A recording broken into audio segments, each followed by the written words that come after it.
മലപ്പുറം മഞ്ചേരി കാരക്കുന്നിൽ ബസ്സിന് നേരെ കല്ലേറ്. വിദ്യാർത്ഥികളെ കയറ്റാതെ സ്റ്റോപ്പിൽ നിന്നും അല്പം ദൂരെ മാറ്റി ബസ് നിർത്തിയപ്പോഴാണ് ബസ്സിന് നേരെ കല്ലേറുണ്ടായത്. വെള്ളിയാഴ്ച നടന്ന ആക്രമണത്തിന്റെ CCTV ദൃശ്യങ്ങളാണ് ഇപ്പോൾ പുറത്തുവന്നത്. ജംഷീർ കുടിഞ്ഞ് വിശദാംശങ്ങൾ നൽകും. ജംഷീർ, ആരാണ്, വിദ്യാർത്ഥികളാണോ കല്ലെറിഞ്ഞത്? സൈഫു, ഇതിന്റെ CCTV ദൃശ്യങ്ങളിൽ നിന്ന് വിദ്യാർത്ഥിയല്ല, ഒരു മുതിർന്ന ആൾ തന്നെയാണ് കല്ലെറിയുന്നതെന്നാണ് നമുക്ക് മനസ്സിലാക്കാൻ കഴിയുന്നത്. പക്ഷേ ഈ ആൾ ആരാണ് എന്നത് സംബന്ധിച്ച് ഒരു വ്യക്തതയില്ല. ഈ ബസ്സിന്റെ CCTV ദൃശ്യങ്ങളാണ് ഇപ്പോൾ പുറത്തു വന്നിരിക്കുന്നത്. ഈ ബസ്സിന്റെ CCTV ദൃശ്യത്തിൽ കല്ലെറിയുന്നത് കൃത്യമായി കാണാം. പക്ഷേ ഇത് ആരാണെന്ന് സംബന്ധിച്ച് ഇപ്പോൾ ഒരു വ്യക്തത വന്നിട്ടില്ല. ആരാണെന്ന് കണ്ടെത്താൻ കഴിഞ്ഞിട്ടില്ല എന്നുള്ളതാണ് നമുക്ക് മനസ്സിലാക്കാൻ കഴിയുന്നത്. പോലീസ് അന്വേഷിക്കുന്നുണ്ട് ഇത് ആരാണെന്ന് സംബന്ധിച്ച്. കഴിഞ്ഞ വെള്ളിയാഴ്ച വൈകുന്നേരം ഏതാണ്ട് 5:15 കൂടിയാണ് സംഭവം. മഞ്ചേരി കാരക്കുന്നിലാണ് ഈ സംഭവം. കാരക്കുന്ന് ജംഗ്ഷനിൽ ഈ മഞ്ചേരി വഴിക്കടവ് റൂട്ടിലോടുന്ന ബസ്, അവിടെ ബസ് സ്റ്റോപ്പിൽ നിറയെ കുട്ടികളുണ്ടായിരുന്നു. ആ കുട്ടികൾ കൈ കാണിച്ച് അവിടെ നിർത്താതെ ഒരല്പം മുന്നോട്ട് മാറി ബസ് നിർത്തുകയും അവിടെ ആളുകളെ ഇറക്കുകയും ചെയ്തു. അതിനുശേഷമാണ് ഈ ആൾ ഈ ബസ്സിന്റെ പിറകെ വരുന്നത് കാണാം.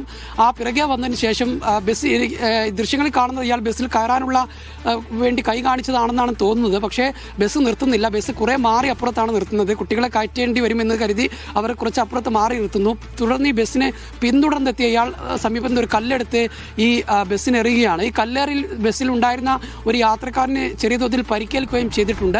ഏതായാലും ഈ ആൾ ആരാണെന്ന് സംബന്ധിച്ച് ഒരു വ്യക്തത ഇപ്പോൾ വന്നിട്ടില്ല. പോലീസ് സംഭവത്തിൽ ഈ CCTV ദൃശ്യങ്ങൾ ഉൾപ്പെടെ നൽകിക്കൊണ്ട് ബസ് ജീവനക്കാർ പോലീസിൽ പരാതി നൽകിയിട്ടുണ്ട്. പോലീസ് ഇതുമായി ബന്ധപ്പെട്ട് അന്വേഷണം ആരംഭിച്ചിട്ടുണ്ട്. വെള്ള ഷർട്ടും കറുത്ത പാൻറ്റും ധരിച്ച ഒരാളാണ് പിറകു വശത്ത് വന്ന് ഇങ്ങനെ എറിഞ്ഞിട്ടുള്ളത് എന്നുള്ളതാണ്.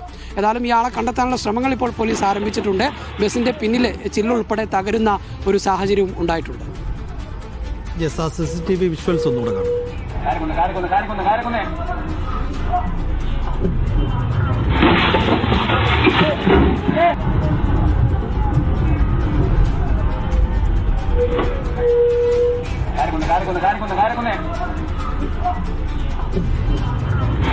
വിദ്യാർത്ഥികളെ